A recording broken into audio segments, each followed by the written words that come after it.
What's up everyone, PJ Mills here again with another album review, and just like last week I'm going to do another album and keep the format really laid back because I've been getting a lot of really overwhelmingly positive feedback on that video, and obviously this format's easier on me. Y'all really seem to enjoy it, so I'm just going to speak from the heart on how I feel about this music. So today we're going to be talking about Lacey Sturm's first album as an independent solo artist, and that is Life Screams, which was released on February 12th of 2016. I'm assuming a lot of you already know this, but Lacey Sturm was the lead singer of the very popular rock band Flyleaf, and they had big hit songs like I'm So Sick, All Around Me, Fully Alive, and all of these and quite a few other tracks had a very popular run on the radio quite a few years back, and even still to this day to a certain extent. And my introduction to the band actually was with their first album, and I remember the first song I heard was actually I'm So Sick, and how I heard it was my friends and I were on our way to some school event. I can't remember exactly what it was, but one of them popped in the CD and was like, hey, y'all gotta check this out, this is some crazy stuff. And of course, the song I'm So Sick starts out and Lacey's singing kind of very melodically and high pitch, and then all of a sudden she just goes into this insane scream, and I'd never heard anything like that from a female before. And I know there are other female artists that do scream, but for me this was the first time that I heard anything like that, and my mind was just blown. I was like, whoa, this is a chick that can scream like that? That's freaking incredible. It was really cool, and they definitely stood out to me. And the thing was, it wasn't just the fact that it was a chick and she was screaming. When you kind of got into the meat of the band and started looking into their lyrics and things of that nature, they really had a lot of really profound and interesting things to say. Lacey definitely had a very poetic way of writing lyrics. After the massive success of their first album, they got to tour with the likes of Staind, Korn, Shinedown, and other massive rock bands at the time. And I remember thinking how cool this was because a lot of other Christian rock bands never really crossed that threshold to a certain extent. While there were popular Christian rock bands, Flyleaf had a way of really appealing to people that didn't necessarily enjoy Christian rock. And I'm going to get into why I think this is, but we'll cover that later in the video. After Lacey left the group, I kind of lost interest in Flyleaf a little bit because for me, a big part of what made them so appealing was one, Lacey's lyrical abilities, and two, just how unique her voice was. And I'm not saying it's this life-changing voice or anything of that nature, but it just had a very unique vibe to it, and I really enjoyed hearing her sing. And while I do think the new lead singer was very talented, and there was definitely still a good solid amount of strong lyrics, it just didn't really feel the same to me, so I kind of started looking other places for music. Lacey would occasionally release a single, and typically they were kind of more worship focused, and while I definitely don't have a problem with that, I didn't really necessarily find any of them immensely interesting. I thought it was cool that she was still creating music because obviously I thought she was immensely talented, but I didn't really go out of my way to look into her work anymore. Until finally it was announced that she was going to be releasing a full-length rock album as an independent artist, and I got super stoked because I was like, oh, well, if we're going to get Flyleaf back, this might be the situation that we've been waiting for, which was pretty exciting. So this is how I got introduced to the album, and obviously the single Impossible came out. And while I did think it was really great and definitely a strong song, I was a little underwhelmed with the lyrics. And I think this was mostly because of the fact that Lacey is really great at writing songs that really dive deep into the human experience. And I thought the song was just kind of your generic Christian pump-up rock song. It reminded me of a lot of Skillet. And while that's not necessarily a diss, it just was very safe. But it does make sense why this was the big single from the album because of the fact that it's something that you could hear on the radio. It was very safe. It wasn't anything that was requiring too much of the listener. But I can say what I did enjoy about the track was the sound was great. I thought her voice was fantastic. The guitar work was really, really impressive to me. And obviously the guitar work was provided by her husband, Josh. And I thought it was promising. It got me excited about what the album had to offer. So let's go ahead and jump track by track and kind of take a look. Obviously, the first song on the album is Impossible, which we've already previously talked about, so I'm not going to repeat myself there. But track 2 is a song entitled The Soldier, and the sound here really surprised me because it really pulled from that post-grunge sound that I hadn't heard in a long time. And it was actually really refreshing because we don't really hear this necessarily as much anymore. And I thought the lyrics were definitely a step up from Impossible. Still kind of basic, but I did find it to be more enjoyable than the big single from the album. And so it definitely kind of hooked me, and I was excited about what was to come next. And track 3 was I'm Not Laughing, which is a bit of an anti-bullying anthem.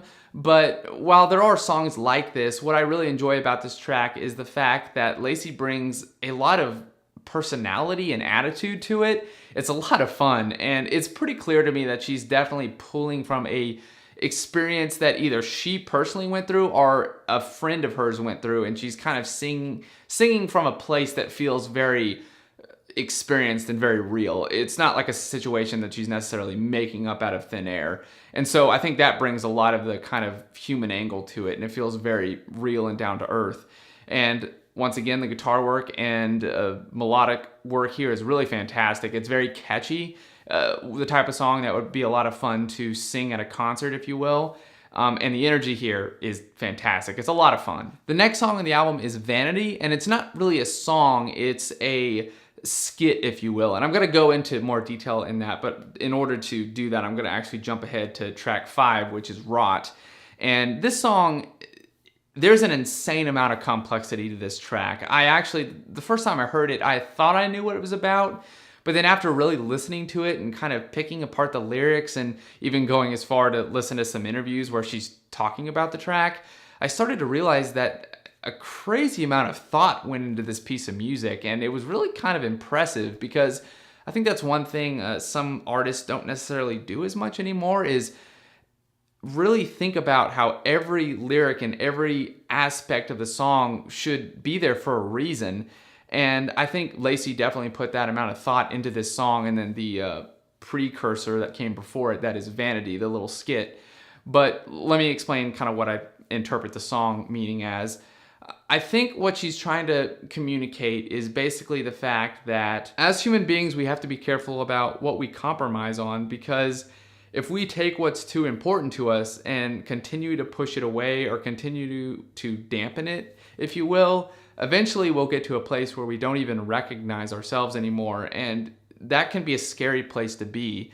And on top of this, I think the song also kind of deals with the fact that while art is a beautiful thing, if we get too in love with art that is devoid of any kind of hope, that can be a dangerous place to be, because, and there's actually a quote from Lacey that I'm going to read here. When I was growing up, it was good to have someone that could relate to the darkness that I was going through. But at the same time, if it just left me there, it was destructive in my life. It's definitely interesting to think about, because I think a lot of people really enjoy kind of diving into the gritty, dark stuff. I know I personally do. And it's actually kind of funny because one of the first lyrics from this song is, "So infatuated with the darkness, so surrounded with the light." And it's funny, the first time I heard this mental image came in my head of when I was a little kid. I used to go to church with my folks, obviously, and I remember sitting in the little church chair, and I remember I used to get the little handouts that they give you at the door when you come in. And I used to just draw on those things because obviously when you're a kid, you tend not to pay attention to the sermon or anything of that nature. But I remember I used to draw these scary looking monsters all over the church bulletin. And I remember one time my mom looked over and was like, what are you drawing? I'm definitely one of those people that have always kind of personally enjoyed looking at the darker side of things. I mean, I really enjoy horror movies, and the music I listen to is generally some of the darker rock music and things of that nature. And while I don't think that's necessarily bad, I can understand where she's coming from with this, because I can say that there have definitely been times when I can tell that it definitely has an effect on me. And it's the type of thing that I think some people don't necessarily even think about that. They just kind of bury themselves in what they find to be enjoyable, and they don't think about how it might be affecting them.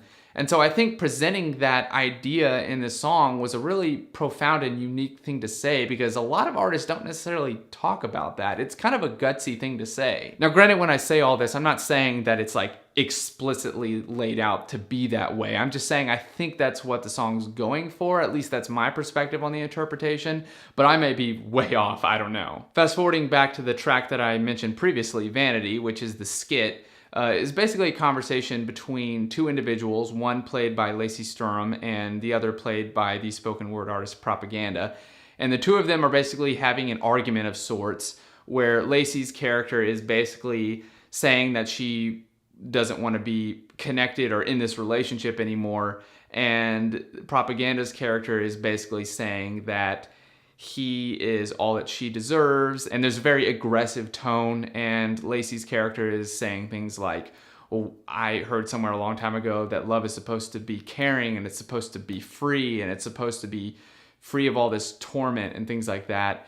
And I know when you listen to it, obviously it's a very emotional little skit, but I think a lot of people would listen to it and kind of just assume, oh, this is supposed to be the devil talking to her and things of that nature. But I don't think it's necessarily exactly supposed to be that. I think it can be interpreted that way.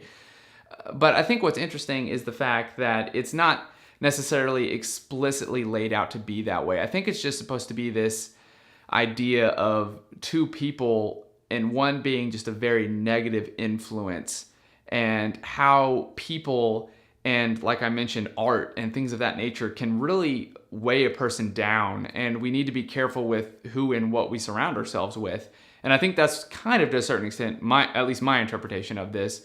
But one thing that I really think is super interesting about this, and again, I know it's just like a skit, so a lot of people probably wouldn't even listen to this that many times, if even once, but the way they kind of edited this little bit is really interesting, because if you listen to it with headphones on, Lacey's audio is coming through, I'm pretty sure it's the left headphone, and then Propaganda's audio is coming through the right headphone. So if you take one out, it's actually like one of them feels further away. So it almost feels like two people on each shoulder talking into your ear. So it's a really kind of interesting way to do it, and I definitely think it kind of ups the eeriness of it, because it's definitely kind of supposed to be this kind of slightly eerie atmosphere, if you will, and like the audio effects are very distorted and crackly, and it's definitely supposed to be a little supernatural, I would say, in a way. But it's definitely very vulnerable and emotional. Like, it's very much a punch to the gut, especially if you've been through a relationship that was very mentally and emotionally abusive. I think it could be a song that or not a song, but a track that if you listen to it could maybe kind of trigger some of that type of stuff. But I think it perfectly basically matches up with the meaning of Rot, at least my interpretation, and then the vibe of the song. So for me, I would definitely recommend listening to Rot, but if you're going to listen to it, definitely listen to the little skit that comes before it, because I think it enhances the song even more. Okay, so I apologize. I know I rambled on a lot about those two specific tracks, but if I'm being honest, when it comes to this album, that moment stood out so substantially for me personally, and I think it's the type of thing that when people listen to this album, that is going to be the moment that really stands out, is those two specific tracks, because it was just some really, really phenomenal work, both lyrically, musically, vocally, instrumentally. Everything really came together, and including the skit before, it's just a really intelligent and deep piece of work. But that is not the end of the album, so we're going to continue to the next song, which is I'm Not Alone. And I'm sure if you hear the song title, you're probably immediately kind of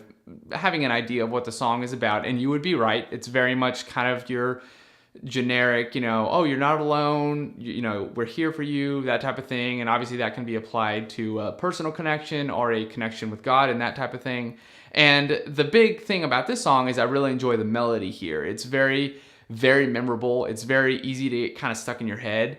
And while I do think the lyrics are a little basic, it's still very much an enjoyable song. Feels Like Forever is track 7, and it's definitely a fairly good song. It's a little maybe too recognizable to some of the songs that came before it.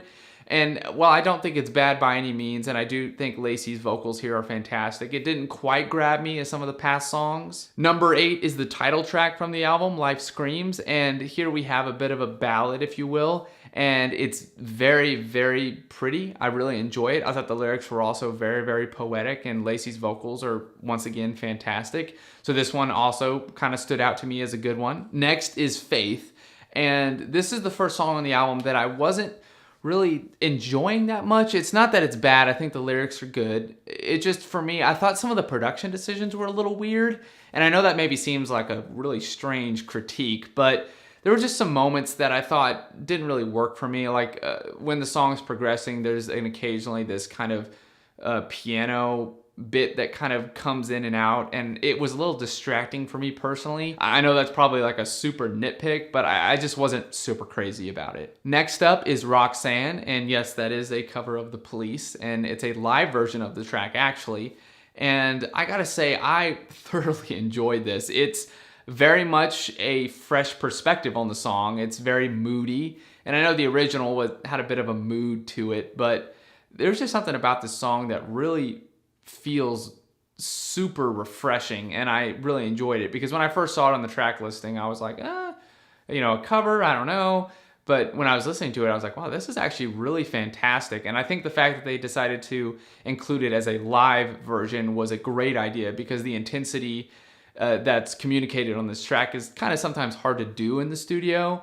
And so I think the fact that they did it live was a really, really smart move. The final song on the album, track 11, is Run to You, and it's definitely a very memorable track from a melodic standpoint, and Lacey sounds really great. The acoustic guitar work is fantastic.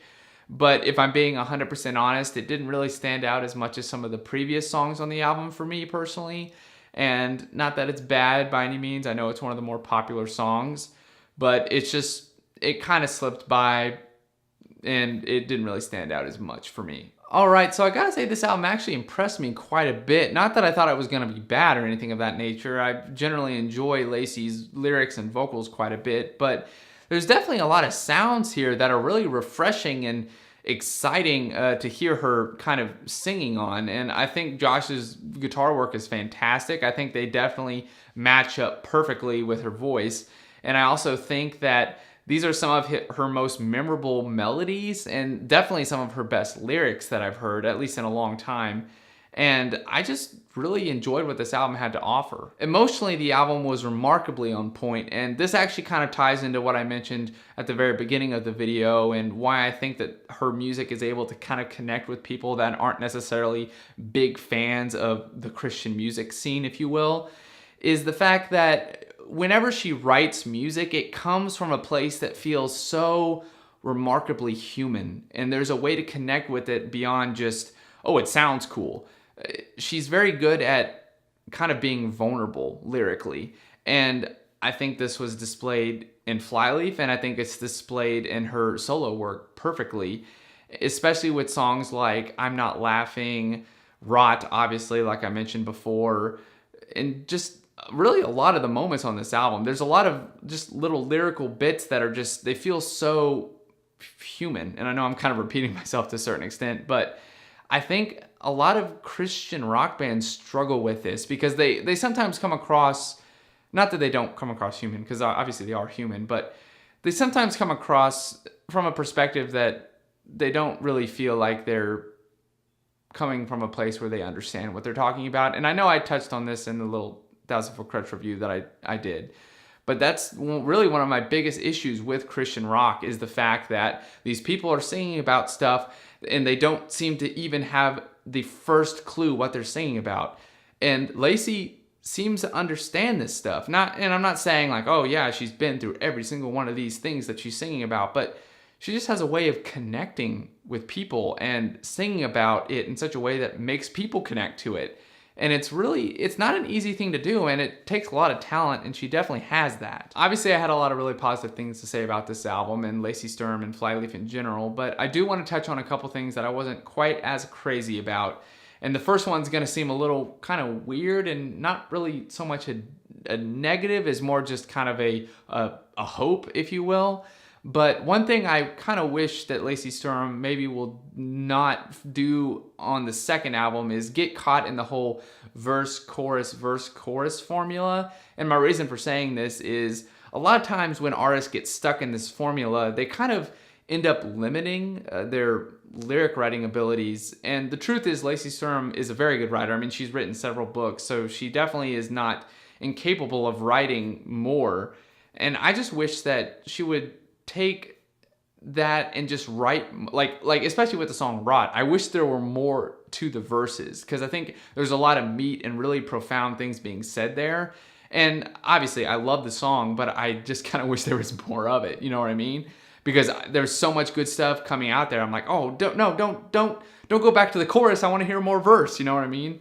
But again, that's just kind of a personal preference. You know, obviously the verse chorus formula works for most artists, but I know for me, I would love to see her work kind of get outside of that box and maybe try something different where we really get a lot more kind of lyrical material, you know what I mean? The last thing I want to mention, and again, this is another probably kind of weird thing to bring up, but it's just a thought. I really wish that there could be almost more of a concept here. And I know Lacey Sturm has mentioned previously that her kind of target and focus from a message standpoint is individuals that are really struggling with depression and contemplating suicide and things of that nature. And that's always been something that's immensely important to her. And it's pretty clear that's communicated very clearly on this album. But I almost wish that she could create a concept album almost, because I think that would be immensely interesting. And there are moments on this album where it kind of feels like that was the direction to a certain extent.